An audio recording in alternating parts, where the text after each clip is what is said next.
थोड़ी हवा ने दो, थोड़ी आवाजें।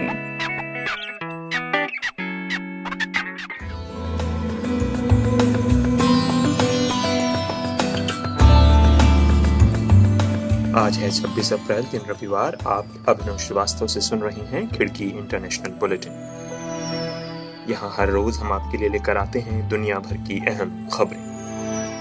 यह कार्यक्रम आप खिड़की.com के साथ ही खिड़की के YouTube चैनल, फेसबुक पेज और व्हाट्सएप ग्रुप में भी सुन रहे हैं। शुरुआत करते हैं आज की पहली खबर से। विश्व स्वास्थ्य संगठन लगातार दुनिया भर की सरकारों को कोरोना महामारी की गंभीरता को लेकर चेतावनी दे रहा है।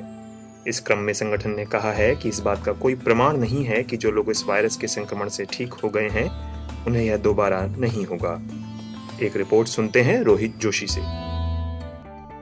दुनिया भर में कोरोना वायरस से मरने वाले लोगों की तादाद 2 लाख का आंकड़ा पार कर गई है। ऐसे में वैश्विक एजेंसियों के लिए कोरोना वायरस के संक्रमण को थामना मुसीबत बनता जा रहा है। इस बीच विश्व स्वास्थ्य संगठन ने एक ट्वीट कर उन देशों को खबरदार किया है जो कि संक्रमण से ठीक हो गए लोगों को इम्यूनिटी पासपोर्ट देने के बारे में सोच रहे हैं। संगठन ने कहा है कि इस बात का कोई प्रमाण नहीं है कि जो लोग इस वायरस के संक्रमण से ठीक हो गए हैं उन्हें यह दोबारा नहीं होगा। संगठन ने इस बात की भी चेतावनी दी है कि जो लोग यह समझ रहे हैं कि उनके शरीर ने इस वायरस के प्रति प्रतिरोधक क्षमता विकसित कर ली है, वे असावधान हो जाएंगे और इस तरह यह संक्रमण और बढ़ेगा। पिछले हफ्ते चिली सरकार संक्रमण से ठीक हो गए लोगों को हेल्थ पासपोर्ट देने की बात कह चुकी है। संगठन ने स्पष्ट कहा है कि ऐसे कोई प्रमाण नहीं है जिनसे कहा जा सके कि लोगों में इस वायरस का एंटीबॉडी विकसित हो गया है और वह भविष्य में संक्रमण से सुरक्षित हैं। विश्व स्वास्थ्य संगठन लगातार दुनिया भर की सरकारों को कोरोना महामारी की गंभीरता को लेकर चेतावनी दे रहा है। लॉकडाउन के नकारात्मक आर्थिक प्रभावों से जूझ रहे देशों में धीमे धीमे इसे खोलने को लेकर बहस जारी है, जिसके चलते कोरोना से जूझ रहे संगठनों की चिंता गहराई हुई है।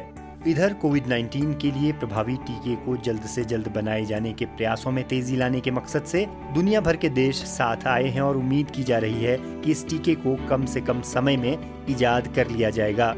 संयुक्त राष्ट्र संघ के महासचिव एंटोनियो गुटेरेस ने कोरोना वायरस के प्रकोप को केवल टीके से ही रोके जा सकने की बात कही है।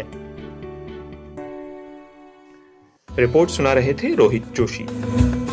जहां सारी दुनिया कोरोना वायरस के प्रकोप और आशंकाओं से जूझ रही है, अफ्रीकी देश जिम्बाब्वे में मलेरिया का प्रकोप उभर कर सामने आया है। अब तक 131 लोग मलेरिया की चपेट में आकर मारे गए हैं और वहां का स्वास्थ्य तंत्र मलेरिया के खिलाफ मोर्चा खोले हुए है।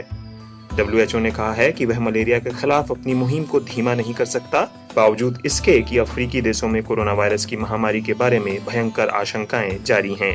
हर साल जिम्बाब्वे में मलेरिया के चलते सबसे अधिक जानें जाती हैं।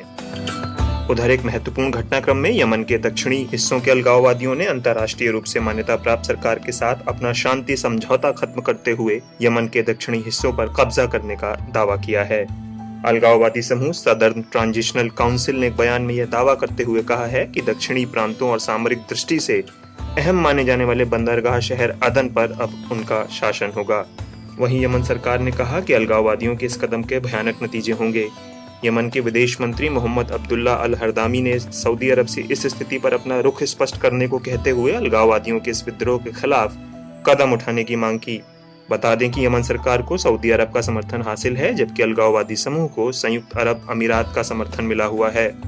यह भी गौर करने वाली बात है कि यमन में ईरान समर्थित शिया हूती विद्रोहियों के खिलाफ सदर्न ट्रांजिशनल काउंसिल और यमन सरकार ने सऊदी अरब के नेतृत्व में मिलकर लड़ाई लड़ी थी, लेकिन अब काउंसिल ने यमन सरकार पर भ्रष्टाचार और कुप्रबंधन का आरोप लगाकर यमन को गृह युद्ध के कगार पर ला खड़ा किया है। यह कार्यक्रम आप खिड़की.com के साथ ही खिड़की के YouTube चैनल, फेसबुक पेज और व्हाट्सएप ग्रुप में भी सुन रहे हैं और मैं हूं अभिनव श्रीवास्तव। उधर ऑस्ट्रेलियाई सरकार ने कोरोना संक्रमण की पहचान करने के लिए एक ऐसे विवादास्पद ऐप को लॉन्च किया है जिसे नागरिक अधिकार समूहों ने लोगों की निजता पर हमला कहा है। सरकार इस ऐप को लॉन्च करने के साथ ही निजता से जुड़े प्रावधानों में भी संशोधन करने जा रही है। ऑस्ट्रेलिया के स्वास्थ्य मंत्री ग्रेग हंट ने कहा कि अभी देश ने इस महामारी पर पूरी तरह से विजय नहीं हासिल की है। माना जा रहा है कि सरकार हालातों को जल्द से जल्द सामान्य बनाने के लिए ऐसे कदम उठा रही है। ये ऐप सिंगापुर के ट्रेस टुगेदर सॉफ्टवेयर पर आधारित है, जो ब्लूटूथ सिग्नलों के जरिए 2 लोगों के संपर्क में आने की जानकारी देगा। उधर चीन ने कहा है कि वुहान शहर में अब कोरोना वायरस से संक्रमित एक भी व्यक्ति नहीं है और सभी को अब अस्पतालों से छुट्टी दे दी गई है। चीन के नेशनल हेल्थ कमीशन के प्रवक्ता मी फेंग ने बताया कि 26 अप्रैल तक वुहान शहर में कोरोना संक्रमण का एक भी मरीज नहीं है। दरअसल चीन के वुहान शहर से ही कोरोना संक्रमण फैलने की शुरुआत हुई थी और चीन में कोरोना संक्रमण के 50% से अधिक मामले इसी शहर से थे। अफ्रीकी देशों के बारे में विश्व स्वास्थ्य संगठन लगातार चेतावनी जारी कर रहे हैं कि वहां स्वास्थ्य सुविधाओं की कमी के चलते कोरोना वायरस का प्रकोप भयानक हो सकता है। लेकिन उन चेतावनियों के परे जाकर अल्जीरिया ने लॉकडाउन में रियायत देते हुए कुछ व्यापारिक गतिविधियों को शुरू करने का फैसला किया है। प्रधानमंत्री कार्यालय से आए एक बयान में कहा गया है कि ऐसा महामारी के चलते हुए आर्थिक और सामाजिक नुकसान को कम करने के लिए किया गया है। इस आदेश के बाद अल्जीरिया में भवन निर्माण सामग्री, राशन, फर्नीचर, कपड़ों, गहनों, जूतों और कॉस्मेटिक्स आदि की दुकानें खुली रहेंगी और शहरी यातायात भी सुचारू रहेगा। अब तक अल्जीरिया में कोरोना संक्रमण के चलते 3,256 मामले सामने आए हैं और 419 लोगों की मौत हुई है। अब एक नजर दुनिया भर में कोरोना संक्रमण के मामलों पर। दुनिया भर में कोरोना संक्रमण से हुई मौतों का आंकड़ा 2 लाख के पार जा पहुंचा है। अब तक हुई कुल मौतें 2,03,796 दर्ज की गई हैं। संक्रमित हुए लोगों की तादाद 29,38,294 पहुंच गई है, जिनमें से 8,41,446 लोगों को सुरक्षित बचाया जा सका है। अमेरिका में जहां सबसे अधिक संक्रमण और मौतों के मामले सामने आए हैं, वहां के आंकड़ों पर नजर डालें तो 9,60,896 लोग संक्रमित हैं और 54,265 लोगों की मौत हुई है। यहाँ बताए गए सभी आंकड़े worldometer.info से लिए गए हैं। तो दोस्तों, आज का यह इंटरनेशनल न्यूज बुलेटिन आपको कैसा लगा, इस बारे में जरूर कमेंट करें। आप जिस भी प्लेटफॉर्म पर खिड़की को सुन रहे हैं, कृपया लाइक और शेयर करना ना भूलें। आपसे अनुरोध है कि खिड़की के YouTube चैनल को सब्सक्राइब करें और बेल आइकन भी टैप करें ताकि हर अपडेट आपको मिलती रहे। अभी के लिए अभिनव श्रीवास्तव को दीजिए इजाजत। कल फिर होगी मुलाकात ठीक शाम 7 बजे। आप जहां चाहें हमें सुन सकते हैं, खिड़की.com के साथ ही खिड़की के YouTube चैनल और Facebook पेज पर भी। नमस्कार।